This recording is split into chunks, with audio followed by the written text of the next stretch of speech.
দেখছেন কলকাতা টিভি। অভিরুচির সঙ্গে শুরু করছি আরো 12। এই মুহূর্তে ব্রেকিং খবরের দিকে নজর রাখবো। কুন্তল ঘোষ তিনি জেল মুক্তি হচ্ছে, কারণ সুপ্রিম কোর্ট থেকে এবার শর্ত সাপেক্ষে জামিন পেলেন কুন্তল ঘোষ। নিয়োগ দুর্নীতি মামলায় জামিন। নিয়োগ দুর্নীতি মামলায় ইডি ও সিবিআই এর হাতে গ্রেফতার হয়েছিলেন কুন্তল ঘোষ। নিয়োগ দুর্নীতিতে সিবিআই এর মামলাতেই জামিন পেলেন তিনি। ইডির মামলায় এর আগেই জামিন পেয়েছিলেন কুন্তল ঘোষ। এবার সিবিআই এর মামলাতেও সুপ্রিম কোর্ট কুন্তল ঘোষের জামিন মঞ্জুর করলো। একের পর এক জামিন মঞ্জুর। শিক্ষক নিয়োগ দুর্নীতি কাণ্ডে যারা বিরুদ্ধে অভিযোগ উঠেছিল তারা জামিন পাচ্ছেন। কুন্তল ঘোষ তিনি এবার জেল মুক্তি হচ্ছে তার, কারণ সিবিআই এর করা মামলাতে এবার সুপ্রিম কোর্ট থেকে তার জামিন মঞ্জুর হয়েছে। শর্ত সাপেক্ষে জামিন পেয়েছেন কুন্তল ঘোষ। এর আগেই আপনারা জানেন যে ইডির করা মামলাতে কলকাতা হাইকোর্ট তার জামিন মঞ্জুর করেছিল। এবার সিবিআই এর করা মামলাতেও জামিন পেলেন কুন্তল ঘোষ। অর্থাৎ এবার জেল মুক্তি হতে চলেছে প্রাক্তন যুব তৃণমূলের এই নেতা কুন্তল ঘোষের, যার নাম জড়িয়েছিল নিয়োগ দুর্নীতির সঙ্গে। 2023 সালে কেন্দ্রীয় তদন্তকারী সংস্থা তাকে গ্রেফতার করেছিল। 2023-এর জানুয়ারি মাসে গ্রেফতার হতে হয়েছিল কুন্তল ঘোষকে। নিয়োগ দুর্নীতির সঙ্গে জড়িত থাকার অভিযোগ উঠেছিল তার বিরুদ্ধে, তাই ইনি এবার জামিন পেলেন। রিয়া মাঝি আমাদের সঙ্গে টেলিফোনে রয়েছেন প্রতিনিধি, বিস্তারিত জানবো। রিয়া, এর আগেই ইডির মামলায় জামিন পেয়েছিলেন, এবার সিবিআই এর মামলাতেও জামিন পেলেন কুন্তল ঘোষ। একদমই তোমাকে জানিয়ে রাখবো যে সুপ্রিম কোর্টের তরফ থেকে ইতিমধ্যেই জামিন পেয়েছে কুন্তল ঘোষ। আমরা জানি যে রিক্রুটমেন্ট স্ক্যাম কেসে গ্রেপ্তার করা হয়েছিল কুন্তল ঘোষকে। প্রথমে ইডি তাকে গ্রেপ্তার করে, তারপরে সিবিআই। এবং যেটা দেখা যায় যে ইডির কেসে তিনি আগেই জামিন পেয়েছিলেন এবং একাধিক শর্তমাবলী আমরা আগেও দেখেছিলাম তাকে দেওয়া হয়েছে, যে ফোন নাম্বার চেঞ্জ করতে পারবে না, ইমেল আইডি চেঞ্জ করতে পারবে না, তিনি তার যে থানার যে জুরিসডিকশন সেই থানা ছেড়ে বেরোলে তাকে জানাতে হবে, তাকে লোয়ার কোর্টকে জানাতে হবে, আইও কে জানাতে হবে। একাধিক যে শর্তমাবলী দেওয়া হয়েছিল ইডির যখন সে জামিন পেয়েছিল, এই ক্ষেত্রেও কিন্তু ঠিক একই শর্তমাবলী দেওয়া হয়েছে। এবং ইতিমধ্যেই ইডি এবং সিবিআই দুটো কেসেই কিন্তু জামিন পেলেন কুন্তল ঘোষ। সেক্ষেত্রে রিয়া, সুপ্রিম কোর্টের তরফ থেকে যে জামিন মঞ্জুর করা হয়েছে, সুপ্রিম কোর্টের তরফ থেকে ঠিক কি কি শর্ত দেয়া হয়েছে? দেখো, সুপ্রিম কোর্টের তরফ থেকে কিন্তু এই শর্তগুলো দেওয়া হয়েছে যে তার পাসপোর্ট যদি থাকে সেক্ষেত্রে সেটা জমা রাখতে হবে, এবং তিনি যে ফোন নাম্বার ইউজ করবেন বা যে ইমেল আইডি ইউজ করবেন সেটা তিনি চেঞ্জ করতে পারবেন না। যদি কখনো চেঞ্জ করেন সেক্ষেত্রে আইওকে ইনফর্ম করতে হবে। তিনি তার থানার যে জুরিসডিকশন সেটা ছেড়ে তিনি বাইরে বেরোতে পারবেন না। এইরকম একাধিক পাসপোর্ট জমা রাখতে হবে, এরকম একাধিক শর্তাবলী তাকে দেওয়া হয়েছে। এবং সেই সমস্ত কিছু মেনেই কিন্তু তার জামিন মঞ্জুর করা হয়েছে ইতিমধ্যেই। আগে আমরা দেখেছি ইডির কেসে জামিন মঞ্জুর হয়েছিল, এই একাধিক শর্তাবলী ছিল, এবং এখন সিবিআই এর কেসেও কিন্তু তাকে জামিন দেওয়া হলো। ধন্যবাদ তোমাকে। রিয়া মাঝি আমাদের সঙ্গে টেলিফোনে ছিলেন প্রতিনিধি। আপনারা জানেন যে এর আগেই নিয়োগ দুর্নীতি মামলাতে জামিন পেয়েছেন শান্তনু বন্দ্যোপাধ্যায় এবং তিনিও জামিন পেয়েছিলেন। এবার কুন্তল ঘোষ তিনিও জামিন পেলেন। এবার সিবিআই এর মামলায় সুপ্রিম কোর্ট কুন্তল ঘোষের জামিন মঞ্জুর করেছে, তবে বেশ কিছু শর্ত মেনে চলতে হবে প্রাক্তন যুব তৃণমূলের এই নেতা কুন্তল ঘোষকে। এর আগেই ইডির করা মামলাতে কলকাতা হাইকোর্ট তার জামিন মঞ্জুর করেছিল। 2023 সালে নিয়োগ দুর্নীতিতে জড়িত থাকার অভিযোগে গ্রেফতার করা হয়েছিল কুন্তল ঘোষকে। কেন্দ্রীয় তদন্তকারী সংস্থা তাকে গ্রেফতার করেছিল। প্রায় 2 বছর ধরে জেলবন্দি থাকার পর অবশেষে জেল মুক্তি হতে চলেছে কুন্তল ঘোষের। আপনাদেরকে আরো একবার জানিয়ে রাখবো, যেখানে নিয়োগ দুর্নীতি মামলাতে ইডি এবং সিবিআই উভয় মামলা থেকেই এবার জামিন পেলেন কুন্তল ঘোষ। এর আগে ইডির করা মামলাতে জামিন মঞ্জুর হয়েছিল তার, এবার সিবিআই এর মামলাতে সুপ্রিম কোর্টে জামিন পেলেন কুন্তল ঘোষ। প্রাক্তন যুব তৃণমূলের এই নেতা কুন্তল ঘোষ, তাকে যদিও বেশ কিছু শর্ত মানতে হবে এই জামিনের প্রেক্ষিতে, এবং 2023 সালে তাকে গ্রেফতার করেছিল কেন্দ্রীয় তদন্তকারী সংস্থা। নিয়োগ দুর্নীতির সঙ্গে জড়িত ছিলেন তিনি, এমনই অভিযোগ উঠেছিল তার বিরুদ্ধে, এবং সেই অভিযোগের কারণেই গ্রেফতার হতে হয়েছিল কুন্তল ঘোষকে। জামিন পেলেন কুন্তল ঘোষ। ইডির মামলাতে আগেই জামিন পেয়েছিলেন তিনি, এবার সিবিআই এর মামলাতেও জামিন পেলেন কুন্তল ঘোষ। সুপ্রিম কোর্ট শর্ত সাপেক্ষে জামিন মঞ্জুর করল কুন্তল ঘোষের, অর্থাৎ এবার জেল মুক্তি হতে চলেছে কুন্তল ঘোষের। এর আগেই আমরা দেখেছিলাম নিয়োগ দুর্নীতি মামলায় শান্তনু বন্দ্যোপাধ্যায় তিনিও জামিন পেয়েছিলেন, এবং এবার কুন্তল ঘোষ তিনি জামিন পেলেন।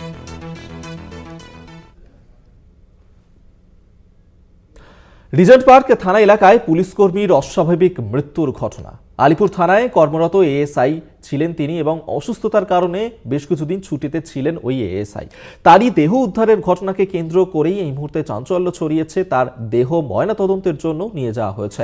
ময়নাতদন্তের রিপোর্ট এলেই মৃত্যুর কারণ স্পষ্ট হবে এমনটাই কিন্তু মনে করছে পুলিশ। লিজেন্ড পার্ক থানা এলাকায় সেখানেই তার দেহ উদ্ধার করা হয়েছে। অস্বাভাবিক মৃত্যুর ঘটনা। আলিপুর থানার কর্মরত এএসআই এর অসুস্থ ছিলেন তিনি, অসুস্থতার কারণেই ছুটিতেও ছিলেন ওই এএসআই। তারই দেহ উদ্ধার করা হয়েছে। এই ঘটনাকে কেন্দ্র করে ইতিমধ্যেই ধোঁয়াশা তৈরি হয়েছে। যদিও ময়নাতদন্তের জন্য দেহ ইতিমধ্যে নিয়ে যাওয়া হয়েছে এবং তার ময়নাতদন্ত করা হলে ময়নাতদন্তের রিপোর্ট সামনে এলেই ওই এএসআই এর মৃত্যুর কারণ স্পষ্ট হবে এমনটাই কিন্তু মনে করছে পুলিশ। রিজেন্ট পার্ক থানা এলাকায় সেখানেই এএসআই এর মৃত্যুর ঘটনাকে কেন্দ্র করে ধোঁয়াশা। আলিপুর থানায় কর্মরত ছিলেন ওই এএসআই। বেশ কিছুদিন অসুস্থতার কারণে ছুটি নিয়েছিলেন তিনি। তারই দেহ উদ্ধারের ঘটনা ঘটেছে। ময়নাতদন্তের জন্য নিয়ে যাওয়া হয়েছে তার দেহ। ময়নাতদন্তের রিপোর্ট এলেই মৃত্যুর কারণ স্পষ্ট হবে।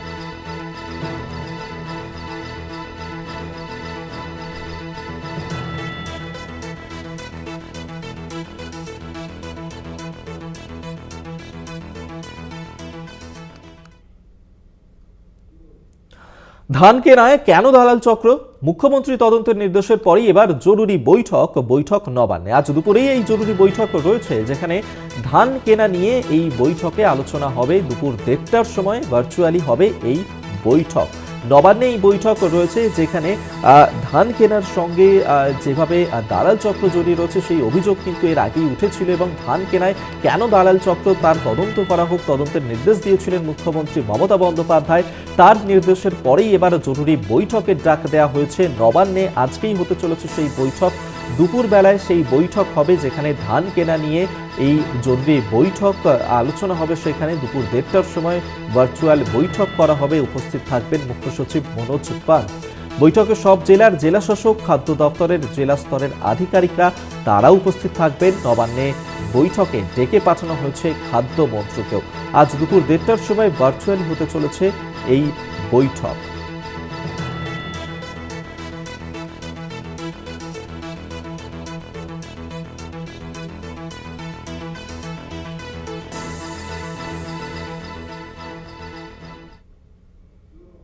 আসবো পরের খবরে। প্রথম অষ্টম শ্রেণী পর্যন্ত চালু হচ্ছে হলিস্টিক প্রোগ্রেস রিপোর্ট কার্ড। 2025-এই চালু হবে এই রিপোর্ট কার্ড। আগে জেলাভিত্তিক স্কুলগুলোর শিক্ষকদের অরিয়েন্টেশনের নির্দেশ। 31শে ডিসেম্বরের মধ্যে অরিয়েন্টেশন শেষ করতে হবে, সেই নির্দেশই দেওয়া হয়েছে স্কুল শিক্ষা দপ্তরের তরফে এবং 2025 সাল থেকেই এই রিপোর্ট কার্ড চালু হয়ে যাবে। আগে জেলাভিত্তিক স্কুলগুলির শিক্ষকদের অরিয়েন্টেশন করতে হবে, সেই নির্দেশই দেওয়া হয়েছে। 31শে ডিসেম্বরের মধ্যে সেই কাজ শেষ করতে হবে। স্কুল শিক্ষা দপ্তরের তরফ থেকে এই নির্দেশই দেওয়া হয়েছে। এবার প্রথম ও অষ্টম শ্রেণী পর্যন্ত চালু করা হচ্ছে হলিস্টিক প্রোগ্রেস রিপোর্ট কার্ড। 2025-এই চালু হবে এই রিপোর্ট কার্ড। আগে জেলাভিত্তিক স্কুলগুলির শিক্ষকদের অরিয়েন্টেশনের নির্দেশ, 31শে ডিসেম্বরের মধ্যে কাজ শেষ করার নির্দেশ স্কুল শিক্ষা দপ্তরের। আমরা এই নিয়ে কথা বলবো। শুভঙ্কর মণ্ডল আমাদের সঙ্গে টেলিফোনে রয়েছেন প্রতিনিধি। শুভঙ্কর, কি নির্দেশ দেওয়া হয়েছে এই রিপোর্ট কার্ড নিয়ে?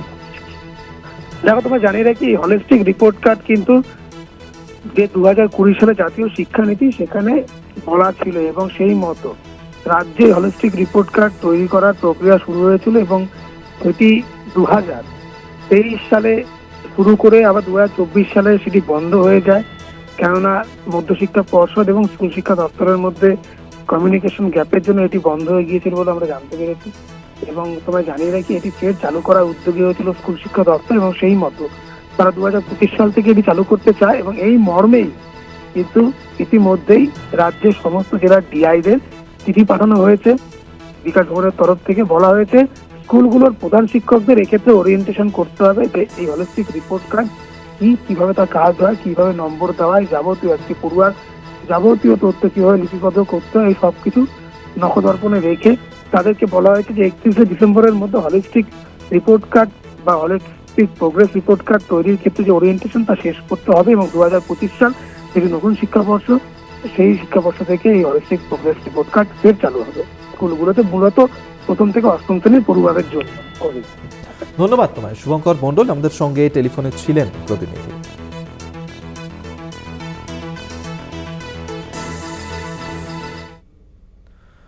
আর এই মুহূর্তে যে খবর দিকে নজর রাখবো, মেট্রোতে যেভাবে সুইসাইডের ঘটনা ঘটছে সেই ঘটনার কারণেই ব্যানার লাগানো হচ্ছে মেট্রোতে। মেট্রো স্টেশনে আত্মহত্যার ঘটনা আটকাতেই এবার এই অভিনব উদ্যোগ নেওয়া হয়েছে। সচেতনতা বাড়াতে শুরু হয়েছে ব্যানার লাগানোর কাজ। মেট্রো স্টেশনগুলিতেই লাগানো হচ্ছে এই ব্যানার। মানুষজনকে সচেতন করার জন্যই এই উদ্যোগ নেওয়া হচ্ছে মেট্রো কর্তৃপক্ষের তরফে। মেট্রো স্টেশনে বিগত বেশ কয়েক মাস ধরে যেভাবে আত্মহত্যার ঘটনা বেড়েছে এবং যাতে মানুষজন সচেতন হন, আত্মহত্যার ঘটনা না ঘটে মেট্রো স্টেশনে, সেই বিষয় নিয়েই এবার অভিনব উদ্যোগ নেওয়া হচ্ছে। সচেতনতা বাড়ানোর লক্ষ্যেই ব্যানার লাগানোর কাজ শুরু হয়েছে। অ্যান্টি সুইসাইডাল ব্যানার লাগানো হচ্ছে মেট্রো স্টেশনগুলিতে এবং এই ব্যানারের মাধ্যমেই মানুষজন তাদেরকে এই আত্মহত্যা সংক্রান্ত বিষয়ে সচেতন করা হবে। মেট্রো স্টেশনেই আত্মহত্যার ঘটনা, যেভাবে এই আত্মহত্যার প্রবণতা বেড়ে চলেছে এবং যাতে মেট্রো স্টেশনে আত্মহত্যার ঘটনা না ঘটে তার কারণেই সচেতনতা বাড়াতে অভিনব উদ্যোগ নেওয়া হচ্ছে মেট্রো কর্তৃপক্ষের তরফে। ব্যানার লাগানোর কাজ শুরু হয়েছে মেট্রো স্টেশনগুলিতে এবং এই ব্যানারের মাধ্যমেই অ্যান্টি সুইসাইডাল বার্তা তুলে ধরা হচ্ছে সাধারণ মানুষজনের কাছে, যাতে তারা এই বিষয় নিয়ে সচেতন হন এবং মেট্রো স্টেশনগুলিতে আত্মহত্যার ঘটনা না ঘটে, তার কারণেই এই উদ্যোগ।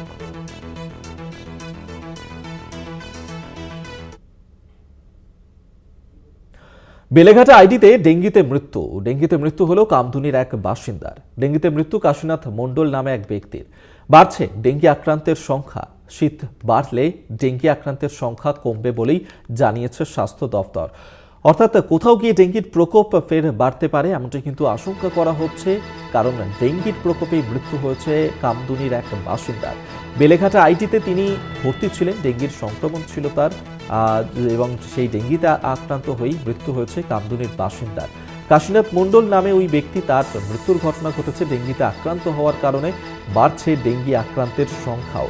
শীত বাড়লে ডেঙ্গি আক্রান্তের সংখ্যা কমবে এমনটি কিন্তু জানিয়েছে স্বাস্থ্য দপ্তর, যদিও এই নিয়ে এখনো পর্যন্ত আতঙ্ক তৈরি করছে। শাকিল মুস্তাক আমাদের সঙ্গে টেলিফোনে রয়েছেন প্রতিনিধি। শাকিল, ডেঙ্গির কারণে এবার কামদুনির এক বাসিন্দা, তার মৃত্যু হলো, কোথাও গিয়ে কি ডেঙ্গির প্রকোপ বাড়তে পারে, কি আশঙ্কা করা হচ্ছে? দেখো, একদমই কিন্তু শীতের শুরুতেই, নভেম্বরের শীতের শুরুতেই কিন্তু ডেঙ্গু আক্রান্ত হয়ে মৃত্যু হয়েছে এই কামদুনির বাসিন্দা কাশীনাথ মণ্ডলের। মূলত যে গত সোমবার থেকে কিন্তু তার জ্বর আসে এবং সে স্থানীয় চিকিৎসকের কাছে চিকিৎসা শুরু করলেও কিন্তু তার সেই জ্বর না কমায় কিন্তু ডেঙ্গুর যে একটা সিমটম সেই সিমটম দেখা দেয়। এরপরেই কিন্তু গত দুদিন আগে কিন্তু বেলেঘাটার আইটি হাসপাতালে কিন্তু ভর্তি করা হলে কিন্তু গতকাল কিন্তু তার মৃত্যু হয়। ডেঙ্গু যে ডেথ সার্টিফিকেট আছে সেটাতে কিন্তু ডেঙ্গু উল্লেখ করা হয়েছে। মূলত স্বাস্থ্য দপ্তর থেকে জানিয়েছে যে ডেঙ্গুতে যারা আক্রান্ত হচ্ছে, শীত বাড়ার সঙ্গে সঙ্গে কিন্তু ডেঙ্গু আক্রান্তের সংখ্যা অনেকটাই কমে যাবে এমনটাই কিন্তু আশা করা যাচ্ছে। গত বছরের তুলনায় কিন্তু এবছরও যে ডেঙ্গু আক্রান্তের সংখ্যা কম আছে এমনটাই কিন্তু স্বাস্থ্য দপ্তরের পক্ষ থেকে জানানো হয়েছে। ধন্যবাদ শাকিল তোমায়। শাকিল মুস্তাক আমাদের সঙ্গে টেলিফোনে ছিলেন প্রতিনিধি।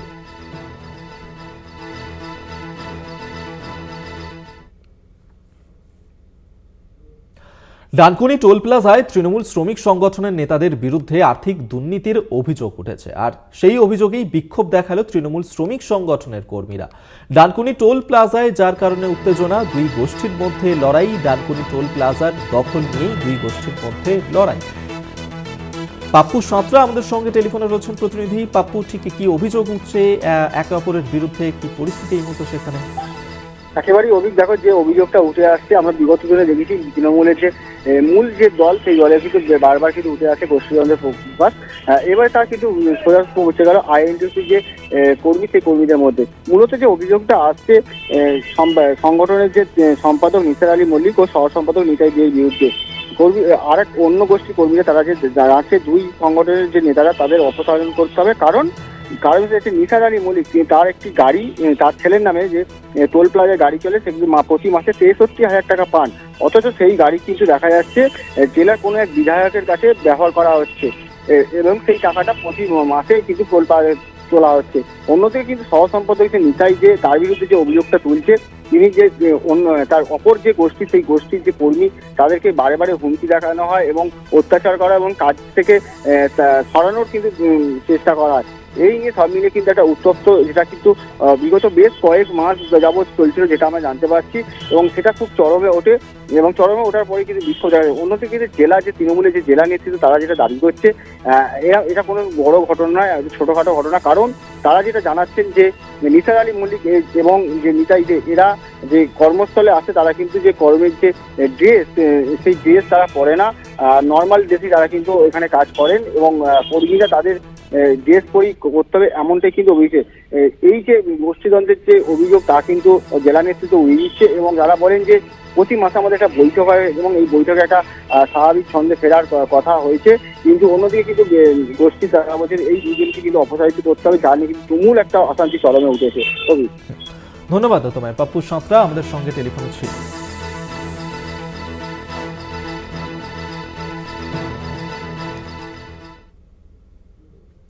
সরকারি স্বাস্থ্যকেন্দ্রে মদ জুয়ার আসর, সন্ধে নামলেই মদ জুয়ার আসর বসার অভিযোগ। মহেশতলায় সরকারি স্বাস্থ্যকেন্দ্রে সেখানেই চারিদিকে ছড়িয়ে রয়েছে মদের বোতল। স্বাস্থ্যকেন্দ্রের সামনে রাস্তায় হাঁটু পর্যন্ত জল, যার কারণে চরম দুর্ভোগের শিকার হচ্ছেন রোগীরা। স্বাস্থ্যকেন্দ্রের এই বেহাল দশার ছবি ধরা পড়েছে, যেখানে রোজ সন্ধে হলেই মদ জুয়ার আসর পর্যন্ত বসে, এমনটাই অভিযোগ করছেন সেখানকার স্থানীয় মানুষজন থেকে শুরু করে সেখানে রোগীর পরিবারের লোকজনরাও। সরকারি স্বাস্থ্যকেন্দ্রে মদ জুয়ার আসর বসে। শুভ্রজিৎ চক্রবর্তী আমাদের সঙ্গে টেলিফোনে রয়েছেন প্রতিনিধি। শুভ্রজিৎ, যে ধরনের অভিযোগই সরকারি স্বাস্থ্যকেন্দ্রকে নিয়ে উঠে আসছে, সেক্ষেত্রে এখনো পর্যন্ত কোনো কি ব্যবস্থা নেওয়া হয়েছে? দেখো, একেবারেই তোমায় জানিয়ে রাখবো, মহেশতলা 24 নম্বর ওয়ার্ডে চক্রেশ্বরনগর মন্ডলপাড়া সরকারি স্বাস্থ্যকেন্দ্রের এই ঘটনা, এবং স্থানীয়রা যেটা অভিযোগ করছেন যে দীর্ঘদিন ধরেই কিন্তু স্বাস্থ্যকেন্দ্রতে সন্ধ্যা নামলেই একেবারে মদ জুয়ার আসর বসে, এবং বারবার প্রশাসনের একাধিক জায়গায় জানিয়েও কোনো সুরাহা হয়নি। সেক্ষেত্রে পুলিশের তরফ থেকে মাঝে সাঝে ধরপাকড় করা হলেও দু একদিন বন্ধ থাকলেও ছবিটা কিন্তু বদলায় না। একেবারে দু একদিন ছাড়া পরিস্থিতি একই দেখতে পান স্থানীয়রা। যদিও স্বাস্থ্য কেন্দ্রের যারা আশাকর্মী তারা যেটা অভিযোগ করছেন যে তাদের প্রত্যেকদিন সকালে এসেই এই মদের গ্লাস বোতল নিজের হাতে পরিষ্কার করে কিন্তু স্বাস্থ্যকেন্দ্র চালাতে হয়, এবং প্রতিদিনের ছবিটা একই। যদিও এই বিষয়ে যিনি কাউন্সিলর ছিলেন 24 নম্বর ওয়ার্ডের, তিনি যেটা বলছেন যে তিনি একেবারে দোষ দিচ্ছেন স্থানীয়দেরই। তিনি বলছেন যে স্থানীয়রা যদি প্রতিবাদ না করে, স্থানীয় ছেলেরাই এই ধরনের ঘটনা ঘটায়, সেক্ষেত্রে কাউন্সিলরের পক্ষে কত প্রতিবাদ বা প্রতিরোধ করা সম্ভব। তবে কোথাও গিয়ে কি তিনি দায় এড়িয়ে যাচ্ছেন, এই প্রশ্নটা কিন্তু থেকে যাচ্ছে, যেহেতু তিনি ওই ওয়ার্ডেরই কাউন্সিলর কি শুধু মুখে বলেই স্থানীয়দের দিকে বল ঠেলে দিয়েই তার দায় শেষ হয়ে যাচ্ছে, সেই জায়গাতেই কিন্তু প্রশ্ন থেকে যাচ্ছে। এবং খবর সম্প্রচারের পর সেক্ষেত্রে প্রশাসনিক কোনো পদক্ষেপ হয় কিনা সেটাই এখন দেখার। পুলিশ প্রশাসন থেকে শুরু করে কাউন্সিলর কি পদক্ষেপ নেন এই খবর সম্প্রচারের পর। এবং একেবারে স্বাস্থ্যকেন্দ্রে ঢোকার মুখে কিন্তু জল জমে রয়েছে, সেক্ষেত্রে কোনো রকম নিকাশি নালা হয় কিনা সেই দিকেও কিন্তু এখন দেখার বিষয় যে কতটা তৎপর হয় প্রশাসন। ধন্যবাদ শুভ্রজিৎ চক্রবর্তী আমাদের সঙ্গে টেলিফোনে ছিলেন প্রতিনিধি।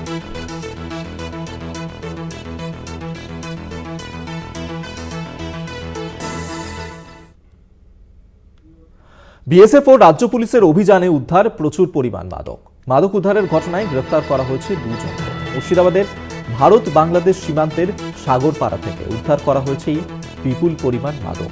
আন্তর্জাতিক চোরাচালান কারবারের তদন্তে সাগরপাড়া থানার পুলিশ মাদক উদ্ধারের ঘটনায় ইতিমধ্যেই গ্রেফতার করা হয়েছে দুজনকে, এবং মুর্শিদাবাদের ভারত বাংলাদেশ সীমান্ত সাগরপাড়া থেকেই এই প্রচুর পরিমাণ মাদক উদ্ধার করা হয়েছে, যেখানে বিএসএফ এবং রাজ্য পুলিশ যৌথভাবে অভিযান চালায়, আর সেই অভিযান থেকেই উদ্ধার করা হয়েছে প্রচুর পরিমাণ মাদক উদ্ধারের ঘটনায় জড়িত থাকার জন্য দুজনকে গ্রেফতারও করা হয়েছে। মুর্শিদাবাদের ভারত বাংলাদেশ সীমান্তর সাগরপাড়া থেকে উদ্ধার করা হয়েছে এই বিপুল পরিমাণ মাদক। আন্তর্জাতিক চোরাচালান কারবারের তদন্তে সাগরপাড়া থানার পুলিশ। মুর্শিদাবাদ ভারত বাংলাদেশ সীমান্তের সাগরপাড়া থেকেই এই প্রচুর পরিমাণ মাদক উদ্ধার করা হয়েছে, যেখানে বিএসএফ এবং রাজ্য পুলিশ তারা যৌথভাবে অভিযান চালায়, এবং সেই অভিযানের ফলেই উদ্ধার হয় এই প্রচুর পরিমাণ মাদক।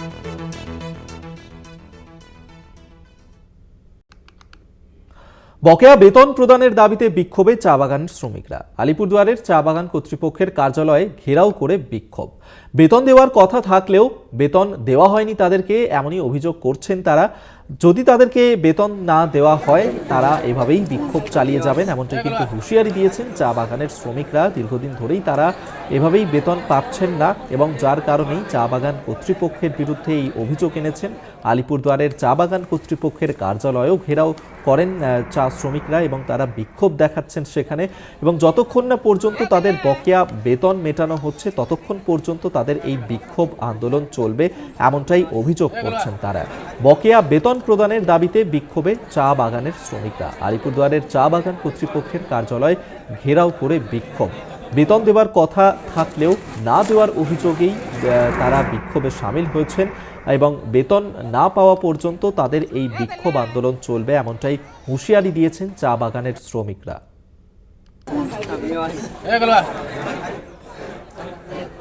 সেই ছবি মুহূর্তে দেখাচ্ছি আপনাদেরকে। আলিপুরদুয়ার চা বাগানের শ্রমিকরা তারা বিক্ষোভ আন্দোলন চালিয়ে যাচ্ছেন। বেতন দেওয়া হচ্ছে না তাদের, এমনটি অভিযোগ করছেন তারা, যার কারণে চা বাগান কর্তৃপক্ষের কার্যালয় ঘেরাও করে বিক্ষোভ চা শ্রমিকদের।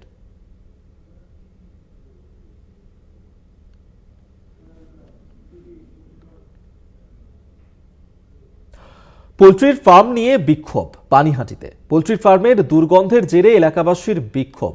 পানিহাটি পুরসভার আশ্বাস, পোলট্রি ফার্ম অন্যত্র সরিয়ে নেওয়া হবে। ঘটনার তদন্তে ঘোলা থানার পুলিশ। পোলট্রি ফার্মের কারণে অসুবিধায় পড়ছেন সাধারণ মানুষজন, যে ধরনের দুর্গন্ধ ছড়াচ্ছে সেখানে, যার কারণে স্থানীয় মানুষজন তাদের টেকা দায় হয়ে উঠেছে এবং যার কারণেই এর আগেই এই বিষয় নিয়ে সরব হয়েছিলেন, অভিযোগ জানিয়েছিলেন এলাকার মানুষজন।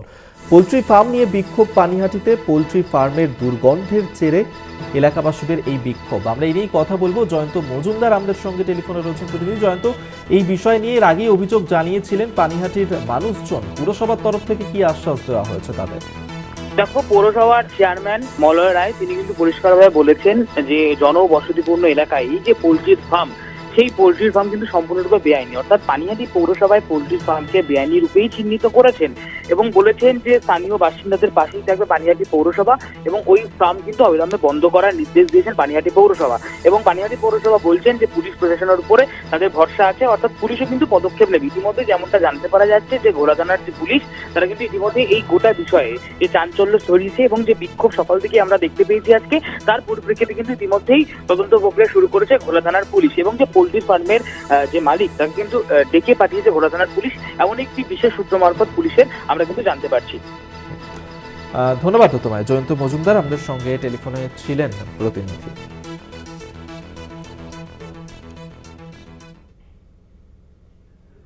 বঙ্গোপসাগরে নিম্নচাপ পরিণত হচ্ছে ঘূর্ণিঝড়ে, অভিমুখ তামিলনাড়ু। শনিবার স্থলভাগে প্রবেশ করবে এই ঘূর্ণিঝড় এবং সপ্তাহের শেষে বাংলায় বৃষ্টি হওয়ার সম্ভাবনা থাকছে। ঘূর্ণিঝড় হতে পারে উপকূলীয় জেলাগুলিতেও, হালকা থেকে মাঝারি বৃষ্টির সম্ভাবনা থাকছে। তবে আপাতত বাংলায় শীতের আমেজ সেভাবে অনুভব করা যাবে না এই ঘূর্ণিঝড়ের কারণে। এক ধাক্কায় ঊর্ধ্বমুখী হয়েছে, যার কারণেই তাপমাত্রার পারদ। এবং আজকে কলকাতার সর্বনিম্ন তাপমাত্রা রয়েছে 21 ডিগ্রি সেলসিয়াস। দিনের সর্বোচ্চ তাপমাত্রা 27.2 ডিগ্রি। উইকেন্ডে বৃষ্টি হতে পারে উপকূলে। আমরা এই নিয়ে কথা বলবো। শাশ্বতী রায় আমাদের সঙ্গে টেলিফোনে রয়েছে প্রতিনিধি। শাশ্বতী, শীতের আমেজ কোথাও গিয়ে বাধাপ্রাপ্ত হচ্ছে, ঊর্ধ্বমুখী হচ্ছে তাপমাত্রার পারদ, কিরকম থাকবে আবহাওয়া, কবে পরিবর্তন হবে, কি বলছে আলিপুর আবহাওয়া দপ্তর? দেখো, বঙ্গোপসাগরে যে ঘূর্ণিঝড় তৈরি হয়েছে তার জেরেই এই প্রভাব এবং যার জেরে রাজ্য জুড়েই তাপমাত্রা ঊর্ধ্বমুখী। শহর থেকে দক্ষিণবঙ্গের সর্বত্র তাপমাত্রার পারদ উপরের দিকে উঠছে এবং আজকে শহর কলকাতার তাপমাত্রা স্বাভাবিকের থেকে প্রায় 2 ডিগ্রি বেশি রয়েছে এবং এই তাপমাত্রা পারদ আগামী 2-3 দিনও ঊর্ধ্বমুখী হওয়ার সম্ভাবনা আছে এবং আজকে থেকে মেঘলা আকাশ, হালকা বৃষ্টি উপকূলের 4 জেলার সম্ভাবনার কথা জানিয়েছে হাওয়া অফিস। আজকে বিশেষত দক্ষিণ 24 পরগনা এবং পূর্ব মেদিনীপুর এই 2 জেলাতে বৃষ্টি হওয়ার সম্ভাবনা রয়েছে এবং আগামীকাল 4 জেলা অর্থাৎ 2 মেদিনীপুর এবং 2 24 পরগনাতে বৃষ্টি হবে বলে জানাচ্ছে হাওয়া অফিস। এই বৃষ্টি কেটে গেলে তাপমাত্রা কিছুটা হলেও নিম্নমুখী হওয়ার সম্ভাবনা আছে ডিসেম্বরের প্রথম সপ্তাহ। ধন্যবাদ তোমায় শাশ্বতী রায়, আমাদের সঙ্গে টেলিফোনে ছিলেন প্রতিনিধি। অর্থাৎ ঘূর্ণিঝড়ের কারণেই বাধাপ্রাপ্ত হচ্ছে শীত, ঊর্ধ্বমুখী হচ্ছে তাপমাত্রার পারদ। উইকেন্ডে যদিও বৃষ্টি হতে পারে উপকূলে, সপ্তাহের শেষে বৃষ্টি হতে পারে উপকূলের 4টি জেলাতে।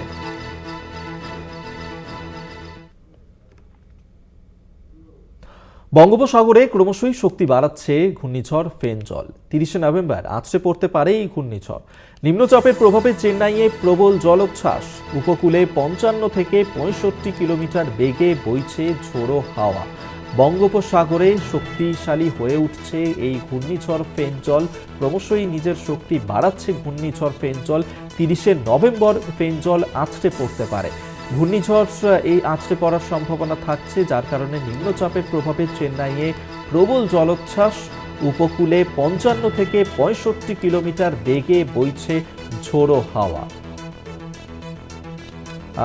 বঙ্গোপসাগরে সেখানে ক্রমশই শক্তি বাড়াচ্ছে ঘূর্ণিঝড় ফেঞ্জল। 30শে নভেম্বর আছড়ে পড়তে পারে এই ঘূর্ণিঝড়।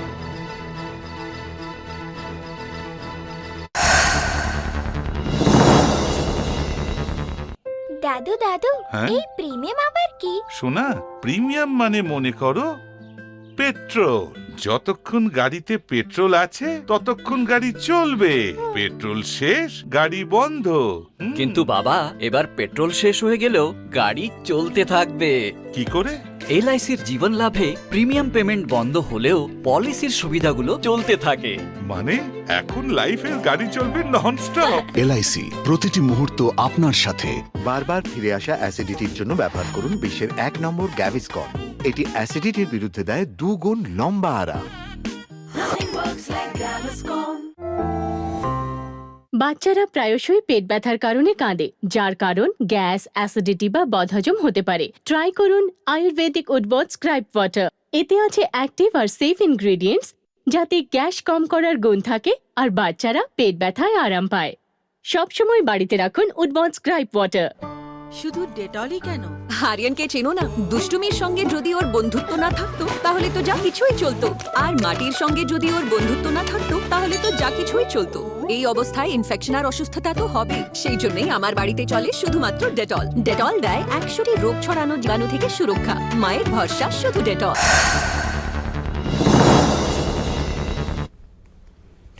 যে খবরে আরো একবার নজর রাখবো, কুন্তল ঘোষ তার জেল মুক্তি হতে চলেছে, কারণ সুপ্রিম কোর্টে এবার তার জামিন মঞ্জুর হয়েছে। সিবিআই এর করা মামলাতেই শর্ত সাপেক্ষে জামিন পেয়েছেন কুন্তল ঘোষ। 2023 সালে তাকে গ্রেফতার করেছিল কেন্দ্রীয় তদন্তকারী সংস্থা। নিয়োগ দুর্নীতির সঙ্গে জড়িত ছিলেন তিনি, এমনই অভিযোগ উঠেছিল কুন্তল ঘোষের বিরুদ্ধে। অবশেষে জামিন পেলেন তিনি। এর আগেই ইডির করা মামলাতে কলকাতা হাইকোর্টে তার জামিন মঞ্জুর হয়েছিল। এবার সুপ্রিম কোর্ট তার জামিন মঞ্জুর করল সিবিআই এর মামলাতে। অর্থাৎ ইডি সিবিআই দুটি মামলাতেই জামিন পেয়েছেন কুন্তল ঘোষ। শর্ত সাপেক্ষে তার জামিন মঞ্জুর করা হয়েছে। নিয়োগ দুর্নীতি মামলাতেই নাম জড়িয়েছিল কুন্তল ঘোষের, এবং নিয়োগ দুর্নীতি মামলাতে 2023 সালে তাকে গ্রেফতার করা হয়েছিল। দুর্গাদাস বন্দ্যোপাধ্যায় নিউজ রুম থেকে আমাদের সঙ্গে এই মুহূর্তে রয়েছেন প্রতিনিধি, সরাসরি কথা বলবো। দুর্গাদাস, নিয়োগ দুর্নীতি মামলাতে একের পর এক জামিন আমরা দেখতে পাচ্ছি। অর্পিতা মুখোপাধ্যায় থেকে শুরু করে শান্তনু বন্দ্যোপাধ্যায়, এবার কুন্তল ঘোষ তিনিও জামিন পেলেন। ইডি এবং সিবিআই দুটি মামলাতেই জামিন পেলেন তিনি। কোন কোন শর্তে জামিন দেয়া হলো কুন্তল ঘোষকে? দেখো, প্রসঙ্গক্রমে তোমায় বলে রাখি যে আজ থেকে প্রায় 19 মাস আগে এই নিয়োগ দুর্নীতি মামলায় গ্রেপ্তার করা হয় কুন্তল ঘোষকে, এবং ইডি ও সিবিআই দুজনেই তাকে গ্রেপ্তার করে আর্থিক দুর্নীতির সঙ্গে যুক্ত থাকার অভিযোগে। 19 মাস জেল খাটা হয়েছে। 19 মাস ধরে তাকে বিভিন্ন ধরনের তাদের তদন্ত করা হয়েছে, তাকে জিজ্ঞাসাবাদ করা হয়েছে, বিভিন্ন ব্যক্তির নাম উঠে এসছে। তাদের মধ্যে থেকেও কিন্তু একাধিক ব্যক্তি ইতিমধ্যেই ছাড়া পেয়ে গিয়েছেন, যেমন মানিক পুত্র সৌভিক থেকে শুরু করে অর্পিতা থেকে শুরু করে একাধিক ব্যক্তিত্ব। ফলে বোঝা যাচ্ছে যে এই যে নিয়োগ দুর্নীতিতে প্রথমে তিনি 19 মাস পরে কিছুদিন আগেই তাকে ইডির পক্ষ থেকে তার বিরুদ্ধে যে সমস্ত অভিযোগ তাকে সেগুলিকে খারিজ করে মহামান্য আমাদের কলকাতা হাইকোর্ট তাকে রিলিজ দেয়। পরবর্তীকালে আজকে দেখা গেল যে আমাদের সুপ্রিম কোর্ট, দেশের সর্বোচ্চ আদালত, তাকে সূর্যকান্ত এবং উজ্জ্বল ভূঁইয়ার যে ডিভিশন বেঞ্চ তাকে আজকে রেহাই দিল এবং তাকে শর্ত সাপেক্ষে জামিন দিল। এবং শর্তগুলো কী কী না, তিনি দেশের বাইরে যেতে পারবেন না, তার যে নির্দিষ্ট মোবাইল নম্বর তার কাছে সব সময় রাখতে হবে, যাতে তিনি সর্বসময় 24 ঘন্টা 365 দিন ইডি বা সিবিআই বা যে সমস্ত এজেন্সি রয়েছে তারা তাকে মনিটরিং করতে পারেন। এমনকি কলকাতা বা রাজ্যের বাইরেও তিনি যেতে পারবেন না। যাওয়ার যদি প্রয়োজন হয় সেক্ষেত্রে লিখিতভাবে ইডি বা সিবিআইকে আধিকারিকদের জানাতে হবে যে কেন, কি পারপাসে, কোথায় তিনি যেতে চান। ফলে এরকম একাধিক শর্ত দেওয়া হয়েছে, কিন্তু শর্তগুলোর থেকেও বড় কথা হচ্ছে যে প্রথমে এই নিয়োগ দুর্নীতির ফলে যে কুন্তল ঘোষকে বা যাদেরকে আটকে রাখা হয়েছিল একে একে তারা যে ছাড়া পাচ্ছেন বা তারা যে শর্ত সাপেক্ষে জামিন পাচ্ছেন বলা যেতে পারে, এটাই কিন্তু প্রমাণ করছে যে বা প্রশ্ন উঠছে দেশের মানুষের কাছে, তাহলে কি কোথাও এই রাজনৈতিক বা পলিটিক্যাল ভ্যান্ডেটার জন্যেই এই কেন্দ্রীয় এজেন্সিকে কাজে লাগিয়ে এই নিয়োগ দুর্নীতি থেকে আরম্ভ করে আর্থিক লেনদেনের দুর্নীতি থেকে আরম্ভ করে বিভিন্ন বিষয়গুলো ঘাড়ে চাপিয়ে দিয়ে তাদেরকে জেলবন্দি করে রাখা হচ্ছে এবং যে নির্দিষ্টভাবে তাদের বিরুদ্ধে তাদের যে অভিযোগ সেটা এস্টাবলিশ করতে না পারার কারণেই কি একদিকে যেমন হাইকোর্ট থেকে সুপ্রিম কোর্ট প্রত্যেকেই এই একের পর এক আমরা দেখতে পাচ্ছি ইডি এবং সিবিআই এর আধিকারিকদের ভৎসনা করছে। ইডি সিবিআইরা একাধিকবার ভৎসিত হচ্ছেন তাদের কাজের জন্যে। কোথায় গিয়ে তাহলে মনে হচ্ছে যে এখানে হয়তো রাজনৈতিক প্রতিহিংসা পরায়ণতার কারণেই এই ধরনের মানসিকতা নিয়ে এই ধরনের যুব সাসপেন্ডেড যুব নেতা থেকে শুরু করে একাধিক ব্যক্তি যারা রাজনীতির সঙ্গে যুক্ত রয়েছে তাদেরকে বেছে বেছে তুলে আনা হচ্ছে। ফলে দেশের মানুষের কাছে কিন্তু সিবিআই এবং ইডির যে ভাবমূর্তি সেটা কিন্তু প্রশ্নচিহ্নের সামনে বিগত দিনেও দাঁড়িয়েছে, আজও দাঁড়াচ্ছে এবং এইভাবে চলতে থাকলে ইডি এবং সিবিআই এর ভাবমূর্তি কিন্তু যে তলানিতে চলে যাবে, মানুষের কাছ থেকে তাদের যে অ্যাক্টিভিটি, তাদের যে গ্রহণযোগ্যতা সেটা যে তারা হারাবে, প্রাসঙ্গিকতা হারাবে, সেটাই কিন্তু উঠে আসছে। এই আজকে অন্ততপক্ষে আজকে কুন্তল ঘোষের যে জামিন সেটাই প্রমাণ করছে। বিগত দিনের যারা এই একই কেসের জামিন নিয়েছে বা জামিন পেয়েছে তাদেরও এই বিষয়ে কিন্তু ইডি সিবিআই একই প্রশ্নের সামনে বা ভারতবর্ষের মানুষের সামনে কিন্তু এর উত্তর তাদেরকে আগামী দিনে দিতে হবে। এই কেন্দ্রীয় যে সরকার বর্তমানে চলছে বিজেপি নেতৃত্বাধীন সরকার, যারা মনে করা হচ্ছে যে এই সিবিআই এবং ইডিকে পরিচালিত করছে, নিজেদের স্বার্থে ব্যবহার করছে বলে অভিযোগ উঠছে বারবার, তাদেরকে কিন্তু এর উত্তর দিতে হবে। দুর্গা, আরো একটা বিষয় জানতে চাইবো যে আমরা দেখেছিলাম যে এই নিয়োগ দুর্নীতি মামলায় তদন্তের ক্ষেত্রে বারবার কেন্দ্রীয় তদন্তকারী সংস্থা তাদেরকে রোষের মুখে পড়তে হয়েছিল আদালতে এবং সেক্ষেত্রে দীর্ঘদিন ধরে এভাবে জেলবন্দি ছিলেন যাদের বিরুদ্ধে অভিযোগ উঠেছিল, তারা অবশেষে একের পর এক এইভাবে জামিন পাচ্ছেন। কোথাও গিয়ে কি কেন্দ্রীয় তদন্তকারী সংস্থা তাদের ব্যর্থতা সেটাই কি সামনে আসছে বারবার এই ঘটনায়? একদমই তাই। তার কারণ হচ্ছে যে প্রথমে মনে রাখতে হবে যে আমাদের দেশে ইডি আর সিবিআই এর কাজটা কি, তাদের ভূমিকা কি। তারা কেন্দ্রীয় এজেন্সি হিসাবে যে গুরু দায়িত্ব তাদের হাতে তুলে দেওয়া হয়েছে, যে আইন বা আইনের বলে তাদেরকে শক্তিশালী করা হয়েছে, এটা কি কোনোভাবে তারা মিসইউজ করছে? বারবার তো তাই প্রমাণিত হচ্ছে। আমি কাউকে কোনো একটা নির্দিষ্ট অভিযোগের ভিত্তিতে তুলে নিয়ে এলাম, তার মানে মনে রাখতে হবে যে কাউকে যদি আমি গ্রেপ্তার করি কোনো একটা অভিযোগের ভিত্তিতে, তাহলে তার বিরুদ্ধে যে অভিযোগ রয়েছে তার নির্দিষ্ট প্রমাণও আমার হাতে থাকতে হবে। কিন্তু প্রমাণ যদি আমি মহামান্য আদালতের সামনে ঠিক সময়ে ঠিক প্রমাণ যদি পেশ না করতে পারি, প্রশ্নচিহ্নের সামনে আমাকে পড়তেই হবে। এবং এটা প্রমাণ করে দিয়ে যে বিগত দিনে যতবার হিয়ারিং হয়েছে আমরা দেখেছি, সেখানে কিন্তু আমরা দেখেছি যে তারা নির্দিষ্টভাবে কোনো প্রমাণ বা না মহামান্য হাইকোর্টের কাছে না সুপ্রিম কোর্টের কাছে তুলে ধরতে পেরেছি। ফলে কোথাও গিয়ে আমরা তদন্ত করছি, আমরা জিজ্ঞাসাবাদ করছি, এই ভাওতা দিয়ে যদি আমি কাউকে দিনের পর দিন একটা স্বাধীন রাষ্ট্রের মানুষকে আটকে রাখি, তাহলে এটা যে ক্ষমতার অপব্যবহার করা হচ্ছে এটা কিন্তু মানুষের কাছে দিনের আলোর মতো পরিষ্কার হয়ে যাচ্ছে। ফলে আগামী দিনেও কিন্তু এই ধরনের দুর্নীতিগ্রস্ত মামলায় যদি কাউকে আমি অ্যালাউ করি বা গ্রেপ্তার করি, নির্দিষ্ট সময়ে আমাকে কিন্তু তথ্য প্রমাণ দিতে হবে, না হলে প্রশ্নচিহ্নের সামনে পড়তে হবে। এইভাবেই তারা ছাড়া পাবে। ধন্যবাদ তোমাকে। এতক্ষণ সরাসরি নিউজ রুম থেকে দুর্গাদাস বন্দ্যোপাধ্যায় আমাদের সঙ্গে ছিলেন প্রতিনিধি। এবং নিয়োগ দুর্নীতি মামলাতে জামিন পেলেন কুন্তল ঘোষ। ইডির মামলায় আগেই জামিন পেয়েছিলেন তিনি, এবার সুপ্রিম কোর্টে সিবিআই এর মামলাতেও শর্ত সাপেক্ষে জামিন মঞ্জুর হলো কুন্তল ঘোষ।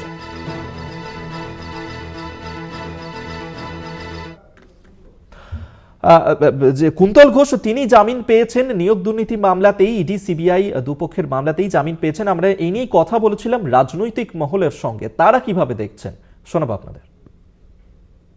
যদি সঠিকভাবে তদন্ত না করতেন তাহলে তো মামলা খারিজ করে দেওয়া হতো। হ্যাঁ, জামিন পাওয়াটা বিচার প্রক্রিয়ার একটা স্বাভাবিক ব্যবস্থা। হ্যাঁ, জামিন পাওয়াটাই স্বাভাবিক, না জামিন হওয়াটা অস্বাভাবিক।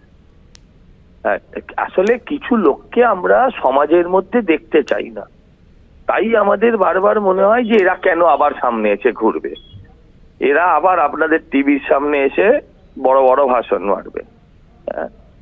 দেখুন, দীর্ঘদিন জেলে ছিল, এই মামলাগুলোয় বোধহয় সর্বোচ্চ 7-8 বছরের শাস্তি হয়, তার মধ্যে 2-2.5 বছর বা তার বেশি সময় এরা কাটিয়ে ফেলেছে।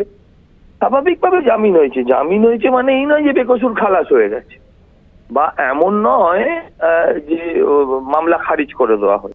একজন মানুষকে তো বিচারাধীন বন্দী হিসেবে বেশি দিন আটকে রাখা যায় না, সেটা ভারতবর্ষের আইন বিরুদ্ধ। যারা তদন্ত করতেন তারা ঠিকমতো দ্রুত তদন্ত করে বিচার প্রক্রিয়া শুরু করতে না পারলে বেল হয়ে যাবে এইরকম। এটাই হচ্ছে সিবিআই এবং ইডির দায়িত্ব, যেটা তারা ব্যর্থ হচ্ছেন, যে তাড়াতাড়ি এদের বিচার প্রক্রিয়ার মধ্যে নিয়ে আসা। আমাদের তো এটাই বক্তব্য যে সিবিআই ইডি তারা সঠিকভাবে এই কাজগুলো করছেন না, সেই জন্য এরা জামিন পেয়ে যাচ্ছেন। জামিন বিচার ব্যবস্থার একটা অঙ্গ। আইন আদালত থেকে জামিন পেয়েছে সে বিষয়ে আমাদের কিছু মন্তব্য নেই, কিন্তু সিবিআই বা ইডি যে শুধুমাত্র ঘোরাফেরা করছে, 2 বছর 2.5 বছর ধরে কাউকে তথ্য জোগাড় করে দিতে পারছে না। মানে অনুব্রত বাবুর ক্ষেত্রে দেখলাম যে মিডিয়েটার পায়নি বলে, ট্রান্সলেটার পায়নি বলে তাকে জামিন নিতে হয়েছে। বোঝাই যাচ্ছে তদন্তটা কেমন করছে।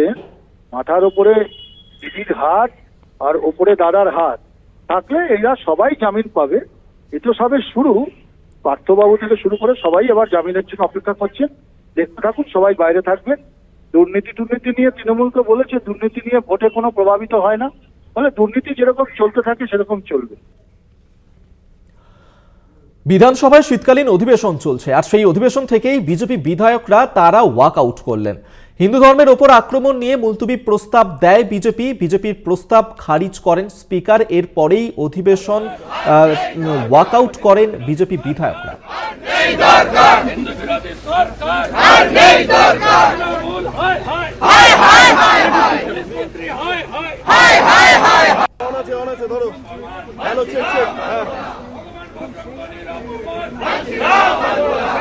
দেবাশিস সেনগুপ্ত আমাদের সঙ্গে টেলিফোনে রয়েছেন প্রতিনিধি, এই নিয়ে কথা বলবো। দেবাশিস, বিধানসভায় সেখানে অধিবেশন চলছে কিন্তু অধিবেশন ওয়াকআউট করলেন বিজেপি বিধায়করা, কি কারণে?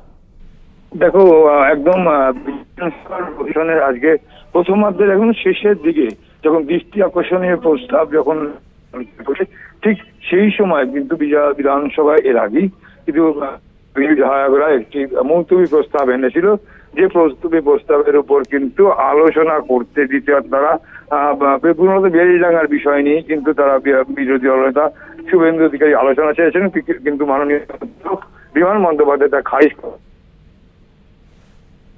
বিজেপি বিধায়করা বিরোধী দলনেতার নেতৃত্বে সেখানে স্লোগান শাউটিং করতে থাকে এবং সেই স্লোগান শাউটিং বেশ কিছুদিন চলার পরেই তারা কিন্তু বিধানসভার অধিবেশন কক্ষ ওয়াকআউট করে তারা বেরিয়ে যান এবং তার কিছুক্ষণ পরেই কিন্তু তার 5-7 মিনিট পরেই কিন্তু বিধানসভার অধিবেশন প্রথমার্ধের মতো শেষ হয়। কিন্তু বিজেপি বিধায়করা যখন চলে গেলেন তখন কিন্তু যখন উপস্থিত ছিলেন তারা স্লোগান শাউটিং করছেন, সে সময় শোনা যায় যে অধ্যক্ষ বলছে যে ক্ষেত্রে দৃষ্টি আকর্ষণের প্রস্তাব ছিল বিজেপি বিধায়কদের, সেই বিজেপি বিধায়কদের নাম ধরে ডাকা সত্ত্বেও কিন্তু সেখানে তারা উপস্থিত থাকা সত্ত্বেও তারা স্লোগান শাউটিং এ থাকে, কিন্তু তারা তাদের যে দৃষ্টি আকর্ষণের যে প্রশ্ন ছিল তা যা জমা দিয়েছিল তার নাম ধরে রাখা পরও আসেননি। অধ্যক্ষ বলতে শোনা যায় যে আপনারা উপস্থিত থেকেও কিন্তু আপনাদের এই প্রশ্নের উত্তর আপনারা প্রশ্ন করছেন না, এরপরে বলবেন না যে আমি আপনাদের বলার সুযোগ দিই। তারপরে দেখা যায় বিজেপি বিধায়করা কিন্তু অধিবেশন কক্ষ ওর করে বেরিয়ে যান। ধন্যবাদ। দেবাশিস সেনগুপ্ত আমাদের সঙ্গে টেলিফোনে ছিলেন প্রতিনিধি।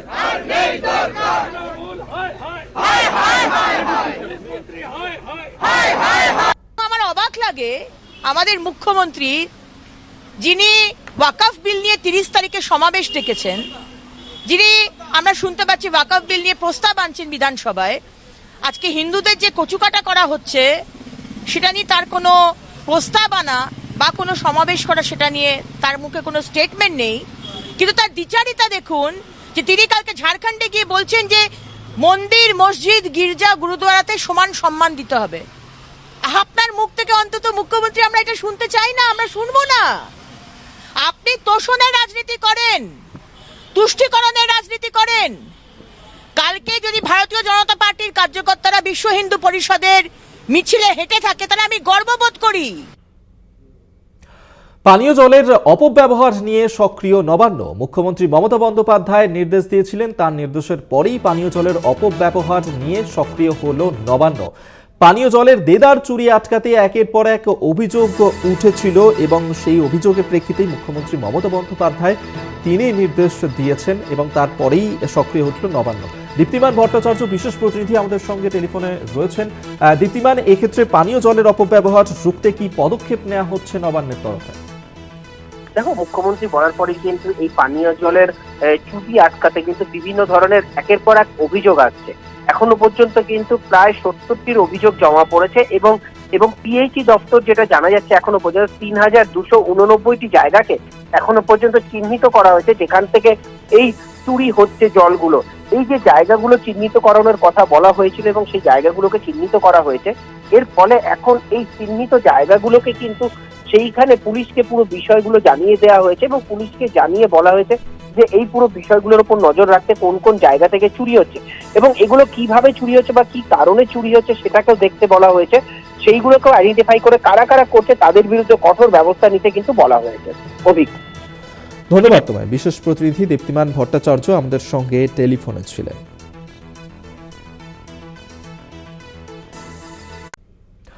যুক্তরাষ্ট্রের নবনির্বাচিত প্রেসিডেন্ট ডোনাল্ড ট্রাম্পকে বুদ্ধিমান ব্যক্তি বলেই অভিহিত করলেন রাশিয়ার প্রেসিডেন্ট ভ্লাদিমির পুতিন।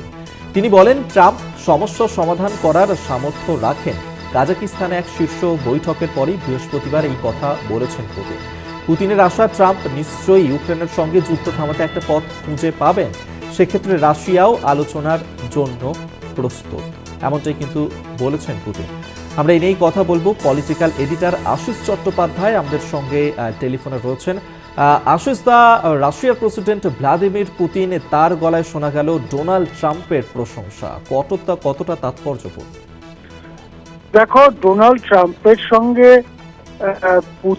ভ্লাদিমির পুতিনের একটা কাছের সম্পর্ক নিয়ে কিন্তু বহুদিন ধরেই চর্চা আছে। এর আগে 2016 সালে যখন ট্রাম্প জিতেছিলেন, তখন তার পেছনে পুতিনের ভূমিকা আছে বলেও সংবাদ মাধ্যমে চর্চা হয়েছিল। এবারও বাইডেনের বিরুদ্ধে পুতিন দাঁড়াবার যে প্রক্রিয়া, সেই প্রক্রিয়ায় রাশিয়ার সাহায্য ট্রাম্প পেয়েছেন, এরকম কথা আমেরিকার সংবাদ মাধ্যমে প্রচলিত ছিল। এবং বাইডেন হেরে গিয়ে ট্রাম্প জেতাতে পুতিন যে উল্লসিত, সেরকম ইঙ্গিত জেতবার অব্যবহিত পর থেকেই রাশিয়া থেকে মিলছে। এবারে পুতিন আরো খোলামেলা কিছু মন্তব্য করেছেন, যে মন্তব্যগুলো বিশ্ব শান্তি অথবা যুদ্ধ তার সবগুলোর পক্ষেই খুবই গুরুত্বপূর্ণ। তিনি 1 নম্বর কথা বলেছেন যে তিনি আশা করেন যে ট্রাম্পের মতো বুদ্ধিমান নেতা যুদ্ধ বন্ধে একটা পথ নিশ্চয়ই খুঁজে পাবেন এবং সেরকম রাস্তা যদি সামনে আসে তাহলে পুতিন আলোচনায় বসতে রাজি। এরকম ইঙ্গিত স্পষ্টভাবে দেওয়ার ফলে একটা আলোচনার রাস্তা খুলল বলে অনেকে মনে করেছেন। আরো কয়েকটি গুরুত্বপূর্ণ কথা পুতিন বলেছেন, তার মধ্যে একটা হচ্ছে এই যে ট্রাম্পের জীবন নাশের চেষ্টা করা হয়েছিল। আমাদের মনে পড়বে যে চলতি বছরের জুলাই মাসে একবার গুলি করা হয় ট্রাম্পকে লক্ষ্য করে। ট্রাম্পের কানে লাগে গুলি এবং রক্তাক্ত অবস্থায় ট্রাম্প কিছুক্ষণের জন্য বসে পড়েন। পরে অবশ্য বক্তৃতা শেষ করেন ট্রাম্প। পরে সেপ্টেম্বরে আবার তাকে হত্যার উদ্দেশ্যে এক ব্যক্তি যখন চেষ্টা করছিলেন তখন সে ধরা পড়ে যান এবং তিনি সেই ব্যক্তি বিষ খায়। সুতরাং এইরকম ঘটনা পরপর দুবার ঘটবার পরে পুতিনের আশঙ্কা যে আবার ট্রাম্পের ওপরে হামলা হতে পারে, তার নিরাপত্তা নিয়ে দুশ্চিন্তা প্রকাশ করেছেন পুতিন। আরো উল্লেখযোগ্য ব্যাপার হচ্ছে যে পুতিন মনে করেন যে ট্রাম্পের বিরুদ্ধে যে ধরনের কুৎসিত আক্রমণ হয়েছে, ট্রাম্পের পরিবার এবং ব্যক্তি জীবন নিয়েও যেরকম কুৎসিত আক্রমণ হয়েছে, এটা রাশিয়াতে সমাজ বিরোধীরা এই ভাষায় কথা বলে না। এটা বলে কিন্তু পুতিন ট্রাম্পের প্রতি যে সহমর্মিতা, ব্যক্তিগত স্তরেও যে সহমর্মিতা, সেটা আবার স্পষ্ট করে দিলেন। ফলে এখন ট্রাম্প অবশ্য এখনো রাষ্ট্রপতি হয়ে যাননি, আরো কয়েক সপ্তাহ বাকি আছে, কিন্তু ট্রাম্প সত্যিই মসনদে বসলে ধীরে ধীরে ইউক্রেন সমস্যা সমাধান হয়ে যাবে, এরকম একটা আশা বিশ্ব শান্তির পক্ষে যারা তাদের মনে এসেছে। আসলে ইউক্রেন তো কিছু না, ইউক্রেন একটা সাক্ষী গোপাল। ইউক্রেনের মাধ্যমে যুদ্ধ চালাচ্ছে পশ্চিমী জোট, যেটাকে নেটো বলা হয়, নর্থ আটলান্টিক ট্রিটি অর্গানাইজেশন, যার নেতা আমেরিকা। আমেরিকা এবং পশ্চিম ইউরোপের বড়লোক দেশগুলো ইউক্রেনে যুদ্ধ সম্ভার পাঠাচ্ছে, টাকা পয়সা পাঠাচ্ছে, সব রকম ভাবে সাহায্য করছে এবং তারা সেই অস্ত্র নিয়ে রাশিয়ার সঙ্গে লড়ছে, রাশিয়াও পাল্টা লড়াই করছে।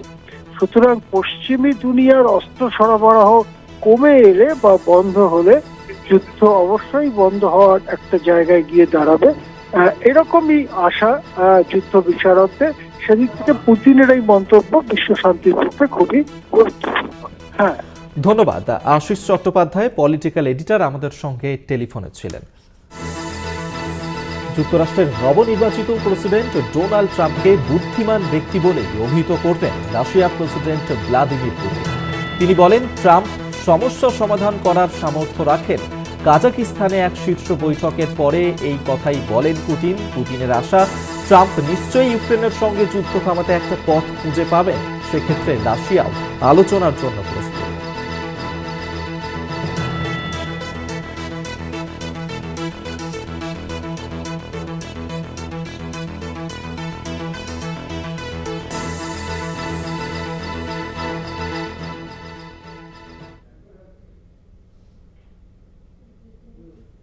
এরপর যে খবর দিকে নজর রাখবো, মিড ডে মিল প্রকল্প চলছে বিনা ব্যাংক অ্যাকাউন্টে।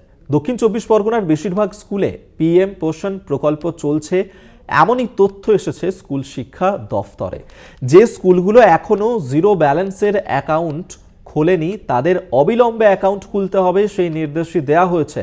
দক্ষিণ 24 পরগনার জেলা শাসককে চিঠি দিয়েছেন রাজ্যের পিএম পোষণ প্রকল্পের অধিকর্তা শুভঙ্কর মণ্ডল। টেলিফোনে রয়েছেন প্রতিনিধি, আরো বিস্তারিত জানতে। শুভঙ্কর, দেখো, তোমার জানিয়ে রাখি, গত কয়েকদিন আগে কলকাতায় কিন্তু আমরা দেখিয়েছিলাম যে মিড ডে মিল প্রকল্পের যে বরাদ্দ, সেই বরাদ্দ যত সামান্য কেন্দ্রের তরফ থেকে বাড়ানো হয়েছে এবং জানিয়ে রীতিমতো বিতর্ক তৈরি হয়েছে। কিন্তু এবার যে খবর আমরা দেখাচ্ছি সেটা কিন্তু দক্ষিণ 24 পরগনার বেশ কিছু স্কুলে এখনো পর্যন্ত মিড ডে মিল প্রকল্পের জন্য যে অ্যাকাউন্ট থাকা দরকার, ব্যাংক অ্যাকাউন্ট, সেই ব্যাংক অ্যাকাউন্ট নেই বলে স্কুল শিক্ষা দপ্তরের কাছে তথ্য এসছে এবং সেই কারণে স্কুল শিক্ষা দপ্তর নড়ে চড়ে বসেছে। স্কুল শিক্ষা দপ্তরের বিশেষ করে মিড ডে মিল ব্রাঞ্চের বা পিএম পোষণের যিনি অধিকর্তা রয়েছেন রাজ্যে, তিনি দক্ষিণ 24 পরগনার জেলা শাসককে চিঠি পাঠিয়েছেন এই মর্মেই যে দক্ষিণ 24 পরগনায় বেশ কিছু স্কুল রয়েছে যারা নিজেদের সিঙ্গেল ব্যাংক অ্যাকাউন্ট বা বলা যেতে পারে সিঙ্গেল নোডাল অ্যাকাউন্ট সেটি তারা কিন্তু খুলছেন না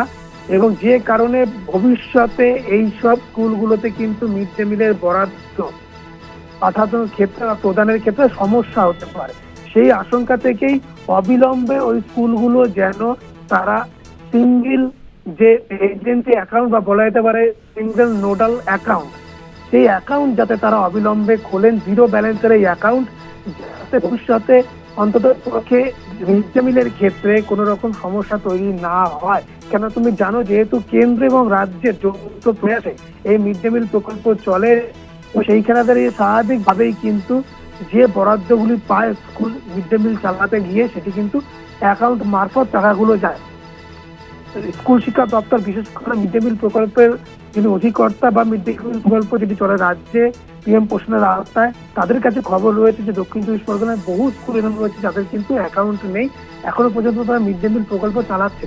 সেটি নিয়ে বড় সড় প্রশ্ন উঠেছে। ফলত নড়ে বসেছে স্কুল শিক্ষা দপ্তর। পিএম পোষণের রাজ্যের যিনি অধিকর্তা তিনি জানিয়েছেন অবিলম্বে স্কুলগুলোকে তাদের অ্যাকাউন্ট খুলতে হবে, জিরো ব্যালেন্স অ্যাকাউন্ট, যাতে ভবিষ্যতে মিড ডে মিল প্রকল্প চালাতে কোনো সমস্যা না হয়।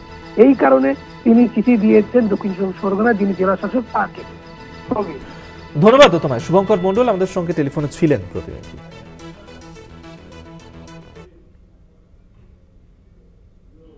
আরো এখন এই পর্যন্তই। দেখতে থাকুন কলকাতা টিভি, রাত দিন 7 দিন।